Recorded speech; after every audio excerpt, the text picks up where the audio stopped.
ইশাসুদ্দিন আগমন সাফালিয়ার মাটি ইশাসুদ্দিনের ঘাটি। বিসমিল্লাহির রহমানির রহিম। আজকের ফুলবাড়িয়া ইউনিয়নের ৬ নং ওয়ার্ড কর্তৃক আয়োজিত এই কর্মী সভার সম্মানিত সভাপতি আমাদের কালিয়াপুর কলেজের অ্যাসিস্ট্যান্ট প্রফেসর জনাব এরশাদ আলী উপস্থিত আছেন। আমাদের কালিয়াপুর উপজেলা বিএনপির সম্মানিত আহ্বায়ক, সদস্য সচিব, চাপাই ইউনিয়নের সাবেক সম্মানিত চেয়ারম্যান সহ সিনিয়র নেতৃবৃন্দ, ছাত্রদল, যুবদল, স্বেচ্ছাসেবক দলের নেতৃবৃন্দ এবং আজকের এই অনুষ্ঠানের আমাদের প্রধান অতিথি আমার মোতাজুলির বোন, মা এবং ভাইয়েরা, মুরব্বীরা, আসসালামু আলাইকুম। জাকারিয়া, আসসালামু আলাইকুম।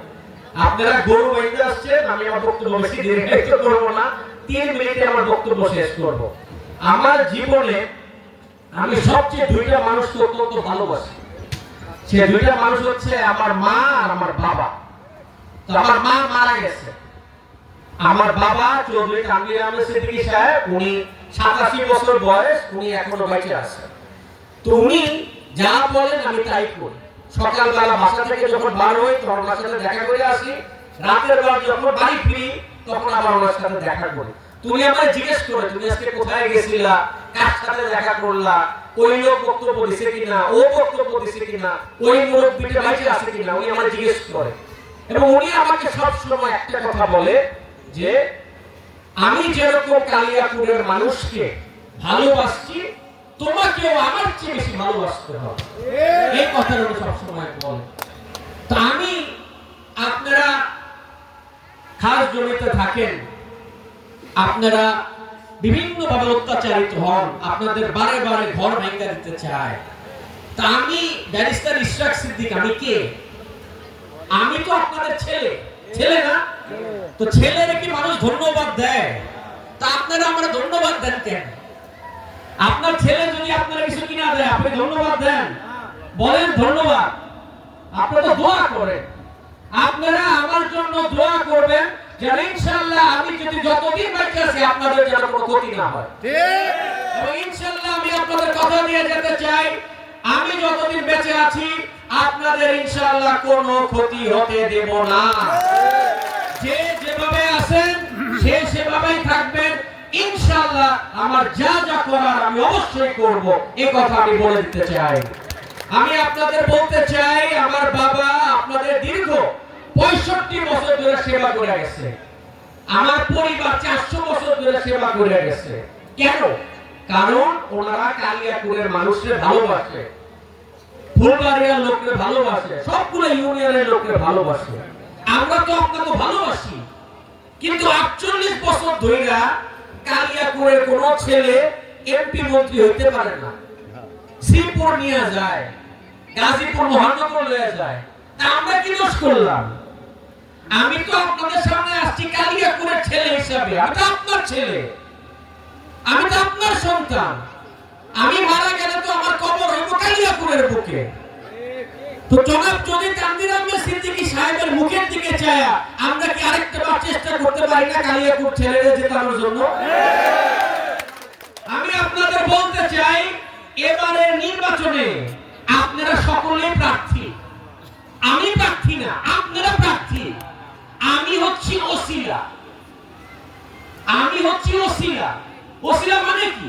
যদি কালিয়াপুর জেতে আপনারা জিতলেন, যদি আপনারা ভোটে যেতেন আপনারা রাস্তাঘাট পাইবেন, বাড়ি ঘর পাইবেন, স্কুল কলেজ পাবেন, মাদ্রাসা পাইবেন, ব্রিজ পাবেন, ছেলে মেয়েরা চাকরি পাইব, ভবিষ্যৎ সুন্দর হইব। এগুলো কাদের হইব? আপনাদের না? তো জিতলো কে? আপনারা জিতলেন। এতদিন তো আমরা হাইরে আসছি, বিভিন্ন রকমের চক্রান্ত করে আমাদের ভোট নিয়ে গিয়ে অন্য জায়গায় চলে যায়। প্রার্থী তো আপনারা, আমি না, আমি ওসিলা। তাই আমি আপনাদের বলতে চাই, আমার মা বোনেরা, আমার মুরব্বীরা যারা আছেন, আপনাদের সকলকে এক একজন জনাব চৌধুরী তানভীর আহমেদ সিদ্দিকী সাহেজা, ব্যারিস্টার চৌধুরী ইশরাক সিদ্দিকী সাহেজা, জনাব তারেক রহমান সাহেজা, বাড়ি বাড়ি যেতে হবে, ধানের শীষের কথা বলতে হবে, তারেক রহমানের কথা বলতে হবে, তাহলেই কালিয়াকুরের উন্নয়ন হবে, তাহলে আপনাদের উন্নয়ন হবে। অনেক রকম ষড়যন্ত্র কিন্তু হবে, অনেক রকম বিভ্রান্তমূলক কথাবার্তা কিন্তু বলা হবে। আপনাদের কিন্তু এই চক্রান্ত ফেস করতে হবে এবং এই চক্রান্ত ফেস করে আপনার ছেলেকে পাস করাইতে হবে। এটা হচ্ছে আপনাদের দায়িত্ব। তা আমি আমার বক্তব্য বেশি দীর্ঘায়িত করব না। আপনারা আমার ঘরের মানুষ, আমার মনের মানুষ, আমার অন্তরের মানুষ। আপনারা জানেন আমি কি চাই। আমি সব সময় আপনাদের পাশে আছি। রাস্তাঘাটে যে কথাগুলো যে আমার মা বলে গেল, অবশ্যই আমরা করে দেব ইনশাআল্লাহ। যদি আমরা কালিয়াকুর যেতে, যদি কালিয়াকুর যেতে ইনশাআল্লাহ সব কিছু হবে। এবং খাসে যারা বাস করেন ইনশাআল্লাহ আমি কথা দিতে চাই, আমার যতদিন আমি নিঃশ্বাস নিতেছি আমি আপনাদের রক্ষা করার ইনশাআল্লাহ চেষ্টা করব। এটা আমি বলে গেলাম। এবং আপনাদের সকলকে আমার নেতা জনাব তারেক রহমান সাহেবের পক্ষ থেকে সালাম জানিয়ে, বাংলাদেশের তিনটা প্রধানমন্ত্রী এবং খালেদা জিয়ার পক্ষ থেকে সালাম জানিয়ে, আমার পক্ষ থেকে সালাম জানাচ্ছি। কমিটি আমরা দিব ইনশাআল্লাহ, কমিটি নিয়ে চিন্তা করবেন না, আমরা সুন্দরভাবে মিলেমিশে দিব। মেইন কাজ হচ্ছে কি? মেইন কাজ হচ্ছে ধানকে পাস করানো। কমিটিতে কে আসবে এটা গুরুত্বপূর্ণ না। ধান যদি পাস করে সবাই জিতলো, ধান যদি পাস করতে পারলে আমরা সবাই খেলাম। ওই কমিটিতে গিয়ে লাভ কি? ধান যদি পাস করে লাভ আছে? তাই আপনাদের সকলের দোয়া চাই, ভালোবাসা চাই। বাড়ি বাড়ি গিয়া আপনারা যাইবেন। ধান পাস করে দেব কেন? কালিয়াকুরের মার্কা হচ্ছে ধান। আমাদের ছেলে দাঁড়াইছে, আপনি দাঁড়াইছেন, আপনার ছেলে দাঁড়াইছে। এটা মনে করে কাজ করবেন। এবং আপনাদের সকলকে সালাম জানিয়ে আমার বক্তব্য শেষ করছি। ভালো থাকেন, সুস্থ থাকেন। আসসালামু আলাইকুম।